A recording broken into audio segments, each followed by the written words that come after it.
Greetings and welcome to Southern Yankee Homestead. If this is your first time, welcome. If you're a returning viewer, welcome back. Today we're getting back into the blackberries. I've already juiced them. I'll throw a little bit of video in here of me getting that portion done. So this is 6.5 cups of the juice from those blackberries. I saved a few seeds out for later. We then have 4 tablespoons of lemon juice, 6 tablespoons of Sure-Gel original pectin, dry pectin, not the wet pectin, and then we have 10 cups of sugar. Yes, you heard that correctly, 10 cups. We're doing this recipe, which is a berry recipe. It will work for blackberry, blueberry, boysenberry, dewberry, gooseberry, loganberry, raspberry, and youngberry. I don't know what most of those are. I don't think I've ever had them. But I'm using this because it only uses 5 cups of sugar to 3¼ cups of berry juice versus the blackberry one, which uses 4 cups of berry juice to 7 cups of sugar. So we're trying to cut the sugar down a little bit. Even though this looks like a lot, you got to understand we're going to spread this out over a year, year and a half of eating this, maybe longer depending on how it keeps. On the stove behind me, have my big pot and a big spatula. So we're going to start. This is coming from the Blue Book Guide to Preservation. So we're going to start by combining the berry juice, lemon juice, and pectin in a large saucepan. I think this is a large saucepan. So berry juice first.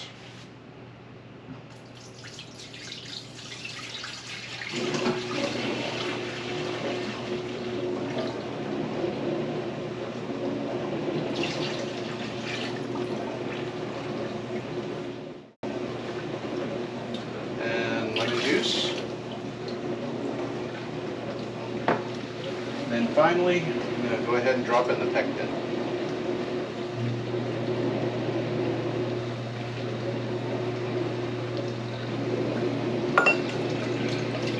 Medium heat, and we're going to bring this to a boil. Alright, if I'm fogging you up, I apologize. But we are officially at a boil. So at this point, it says bring mixture to a boil over medium-high heat, stirring to blend in pectin.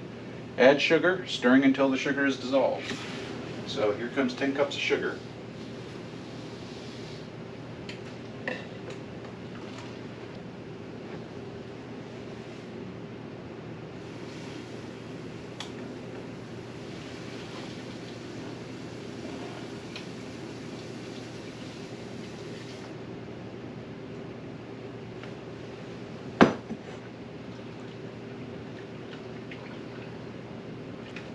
Next step, bring it up to a rolling boil that we can't stir down. Alright, as per the instructions, said to bring to a rolling boil that can't be stirred down. Well, that doesn't look like it's being stirred down. Then maintain for 1 minute. Side scraped off here. Don't want to lose any of those good bits. At this point, we need to remove it from the heat. Now, let me see if I can get.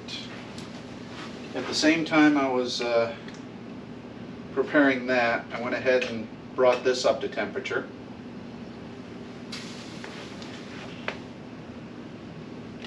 So we're going to transfer it over into some hot jelly jars and see how much of a mess we can make.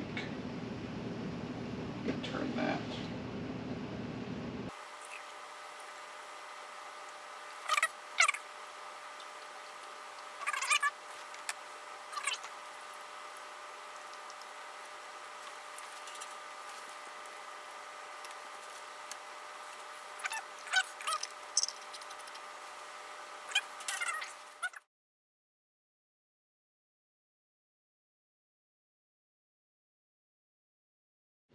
Alright, went ahead and pulled it off the heat, pulled the jars out, and then set them to cool for 5 minutes. That's a more tricky one. At this point, we're just going to pull them out, put them on a towel, and we're going to leave them the next 12 hours. So at this point, we're going to leave it pretty much overnight. Tomorrow, we'll check the dimples, make sure all the dimples went down on the top of the lids. If they did, we're going to go ahead and label them with what they are and when they were made, and go ahead and start putting them on our shelf of canned goods. This will probably last us quite a while, so I know there's a lot of sugar in this, but it's not like we're going to be eating this tomorrow all in one setting. That'd be very bad. So here we are. We got 8 half pints and 4 pints, so what's that? 8 pints total of blackberry jelly. There are a couple different methods we could have done here also. We could have clarified it a little to make it clear, but it's kind of like juice. If you get clear juice, you're basically getting the sugar and you're not getting any of the nutrients. So having some of the pulp and some of the other pieces in there is not necessarily a bad thing, at least in my mind. So hope you enjoyed this episode. Hold on. I know I'd close this out. I was about to close this out anyways, but I was getting ready to put these away a day or two later, and I realized that how we label them we didn't include in this. So the way we label most of our canned goods is actually on the lid. So as you can see there, I've got these all labeled with BLK, BRY. Blackberry. We'll figure out jam from there. But we do this because depending on what we're doing, it may or may not look like something else. You just never know. The date that's on here, the numbers, that is month and year. So we know what month and what year we canned this. So like the beans we're doing now, preview.